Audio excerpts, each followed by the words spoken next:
Hey everyone, thank you again for viewing another True Reviews today. Today I'm going to be talking about my favorite movie of 2016. Now granted, I didn't see every movie in 2016, but this one has been my favorite, and that is Sing Street. Sing Street is a movie that was written, directed, and produced by John Carney, with original music by Carney himself. Sing Street is a movie that takes place in the 80s in Ireland, and it's about this one kid who sees a girl that he wants to impress, and so he tells her that he's in a band. So then he's in a bit of a pickle because he needs to start a band. And it's about him and getting this band together and them writing music and making music videos. Pretty much all about this girl and just kind of this main kid, Connor.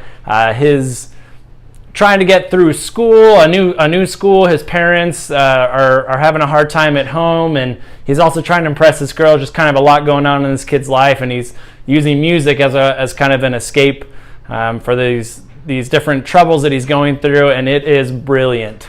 This movie is technically not the greatest movie and might not win any technical awards. In fact, I feel like it's been totally snubbed because it hasn't gotten a single Oscar nomination. It's been totally overlooked this year, and it's on Netflix. So if you have Netflix, go and watch it as soon as possible. It is absolutely fantastic. The music in it is just stellar. All the originals were written by Carney himself, like I said, performed by the cast, similar to like a School of Rock situation. And the way they present the music is really interesting. Instead of having just like one or two songs, there's actually probably 6 or 7 original songs from the movie, and the way they showcase the songs is really interesting. It'll show them writing the song together as a band, and then they'll get together and they'll film a music video with this girl, and that's how they'll kind of present the song to you. It's really, really good take on how to present this music throughout the movie, and then at the end of the movie, they have their first live gig, and they have their set list. They play, I think they show about 3 or 4 songs that we get to see from that gig, and it's just awesome.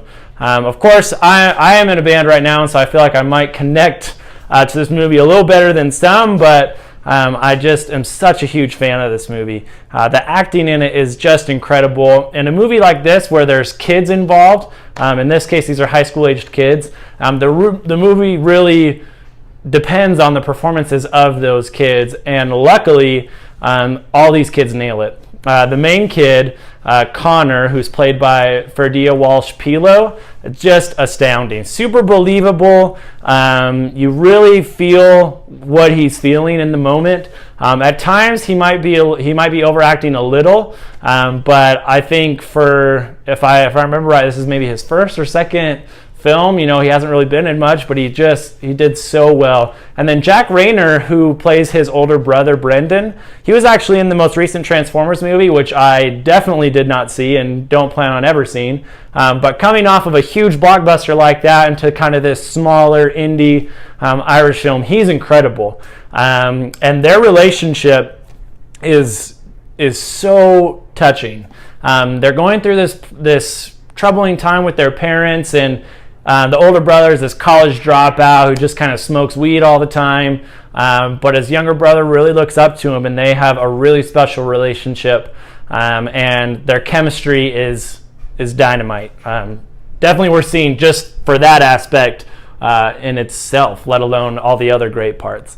The story and the writing is also incredible. It's a very believable story. And then one of the things that a lot of times a movie can get bogged down by is by heavy exposition or a lot of explaining to the audience about what's going on. The girl that Connor takes an interest to, her name is Rafina, and she has been through a lot as well. And we're able to get parts of her backstory from just one sentence or one phrase. She doesn't have to over-explain that she's been through all this stuff. She just will say one thing, and the director trusts the audience to understand what it is that she's talking about, and it's perfect because, of course, no one explains as much as they do in real life, like it's shown in the movies. And so when a director and a writer like John Carney trusts his audience to pick up on clues and to pick up on what's going on, I love when a director trusts his audience like that. It just makes the film so much more enjoyable, so much more real, so much more believable, and that is really the writing in a nutshell. It's just super believable. It's very witty. The Irish humor is pretty funny. The kids are hilarious. They all go to this Catholic school together, and the writing is really well done. And the pacing is really great too. I didn't ever feel bored during this movie. Even between the music video set pieces, there was good dialogue going on. I constantly felt intrigued, never felt bored for even a moment. And for those of you, once you see it, you'll understand when I say it has a very good happy sad ending. Happy sad is a phrase they use in the film, and it definitely sums up the film's ending, and it's just great. Really, really solid ending. This, like I said in the beginning, has been my favorite movie of 2016. Narrowly beating out Captain America Civil War, but it did. I felt like from top to bottom, this movie was just brilliant. Writing, acting, directing, the music, the chemistry between the cast, everything is solid. It's not perfect. There's one or two characters that I feel like don't really even need to be there, but I understand why they are there, and I understand that they serve a purpose to the story. And so I can't really fault the director and writer, John Carney, for including those types of characters, because that's just how the story goes.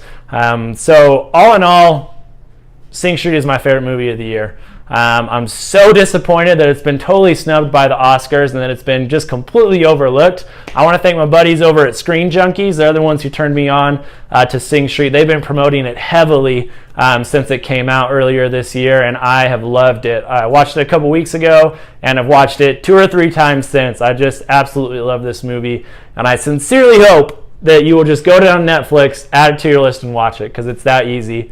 It is a great movie, and I will be giving Sing Street a 10 out of 10.